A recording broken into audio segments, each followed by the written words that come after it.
وفي بعض المشاهدين احيانا كده بيكتبوا على الفيسبوك او احيانا يكتبوا على الميل انه ساعات بيعيط. فانا هو بيعيط على ايه؟ لكن تخيلوا كده انه جهد احدى العالمات في تربة ما نتوقعش منها حاجة، حسب شهادة الناس اللي اتكلموا، خبراء مديرين مراكز بحوث زراعية، مش ناس، مش اي حاجة، يعني حكومة برضه، حكومة حكومة وفلاحين واقفين فرحانين حاسين بالسيادة على الارض، مش متبهدلين احنا ما بنتهمش حد ابدا ابدا. بس كنا قلنا في الفصل الاولاني الدكتورة اتفقت على توريد البذرة، توردت البذرة التقاوية الصالحة اللي المفروض هنستعيدها بعد كده بعد سنة ونزرع بيها 500,000 فدان. خلي بالكوا ده أول عقبة. الدكتورة سلمتهم البذرة، ما استلمتهاش، استلمت ورقة من أحد المسؤولين في الدولة أو أحد المسؤولين عن تمويل المشروع إن المشروع ده يخش فيه القطاع الخاص. طب ما هو لسه ما اكتملتش الخطة بتاعتها، سيبوها تكملها وبعدين يبقوا شوفوا. دي أول عقبة. خلي بالكوا بقى، تجاوزت هي العقبة دي وقالت الله، طب ما هم بيفكروا إنه ما فيش مية وبتاع وكلام من ده، والمشروع بتاع حسن فتحي المعماري العظيم الرهيب ده اللي ما خدش حقه لسه مننا. صحيح. سنة 62 و63 و64 وبيعمل بيوت من الطفلة وبيوت من التربة، لا بيجيب اسمنت ولا بيجيب طوب ولا بيجيب اي حاجة من بره ولا حتى بيجيب مقاول.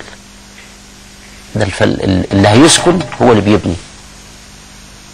ورغم كده قال لهم انا ممكن اعمل مية. قال له هتعملوا مية فين يا باشمهندس؟ البير هيتكلف 5 مليون جنيه. لا بس من فضلك يا استاذ، بمناسبة البيوت، انت عارف القرى اللي بنتها الوزارة في الصحراء اللي بدون خامات البيئة، اللي مش هي اللي قال عليها حسب الاسمنت الاحمر ولسه اتكلفت الأوضة وحدة قد كده 20,000 جنيه. البيوت في الصحراء واتشققت وهجرها اوضه تقريبا، اوضه ويعني اوضه ويعمل ستار وبقوا يعملوا ستاير وقضاء الحاجه في حاجات بدائيه وما فيش، يعني جاب طوب احمر واسمنت وراح الصحراء. وفي مهندس عبقري حاطط منهج للبنى في الصحراء بخامات الصحراء بخامات البيئه.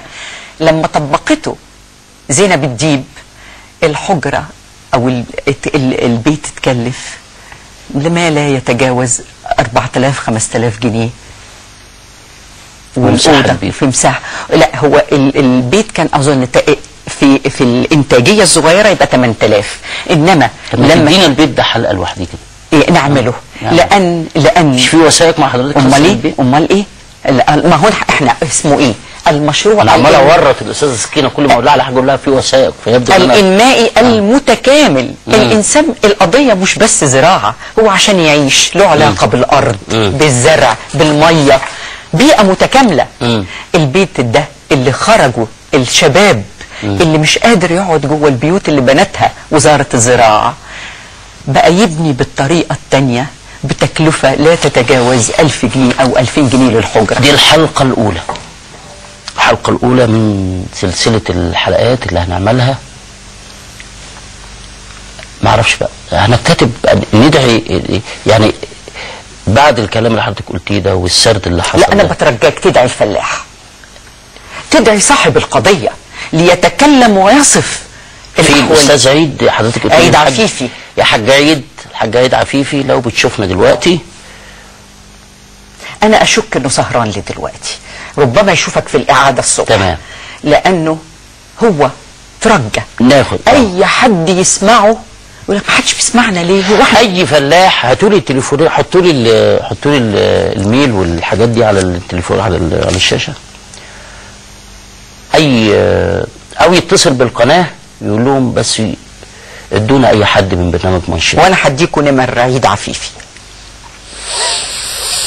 أي حد، أي فلاح عارف كيف التقيت بيه وبمجموعة من فلاحين مصر لما توجنا الحملة بمؤتمر في نقابة الصحفيين. جاء فلاحون من أنحاء مصر شايلين سنابل القمح، رافعين العلم، سنبلة القمح. الاستجابة للدعوة كانت مش عارفين يعملوا ايه، مدركين قيمة القمح، وجم المؤتمر وكان من أكثر المؤتمرات اللي شهدت حضور ومن أنحاء أقاليم مصر. مع أن أنا ما بحبش كلمة المؤتمرات والندوات واللقاءات دي، بس أنا بقول اتعرفت بيه أنا هنتوج الجهد ده، ربنا يوفقنا بالتطبيق، ونتوج الجهد ده إن مجموعة فلاحين نشوف يعني. وأتخيل برضو إنه الدنيا لسه بخير، في حد من الدولة نحط ايدنا في ايد بعض لو احنا حاسين ان احنا ممكن نخدم البلد. هسيب حضرتك تختمي تقول ايه؟ اقول الخير فيها كتير قوي، بس محتاجة الامناء وخبراء يحترموا العقل المصري ويحترموا مراكز القوة المصرية ويدوا العيش لخبازه ويكفوا، ومن لا يقدر يتركها لمن يقدر، لأن ما عادش باقي كتير في هذا الوطن العزيز. مش معقول ننام على كل هذه الثروة ونعاني كل هذا الألم.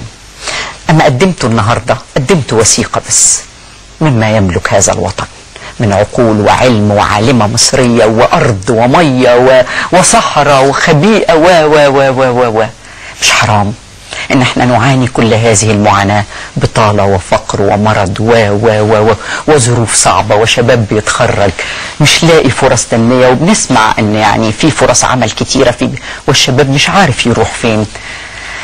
احنا مش كان في الحقول اللي في سيناء لو زرعنا سيناء قمح كان اولى من زراعة الألم لأبناء سيناء.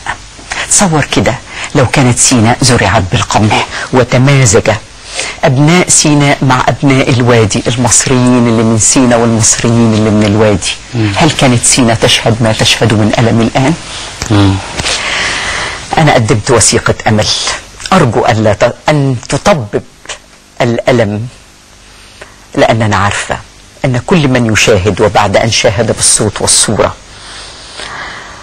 هيصيبوا الوجع اللي أنا عشته سنين، بس لم أفقد الأمل أبدا، وعشان كده جددت الكتابة ولن أكف ما دام في العمر ما بقية إلى أن